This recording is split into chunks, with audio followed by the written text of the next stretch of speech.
আমাদের কি হবে? আজকে আমার খুবই ভালো লাগছে।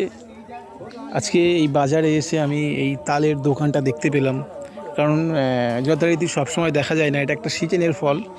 যাক, ভীষণ ভালো লাগে খেতে। আর যারা এখনও খাননি আপনারা খেতে পারেন, অবশ্যই ভালো লাগবে। আর তাল সম্পর্কে তো আপনারা জানেন যে তালের কী গুণাগুণ আছে।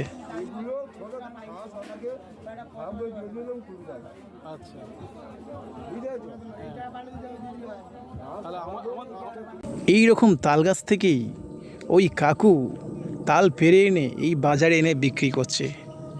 ভীষণ কষ্টের কাজ এই তালের বিক্রি করা।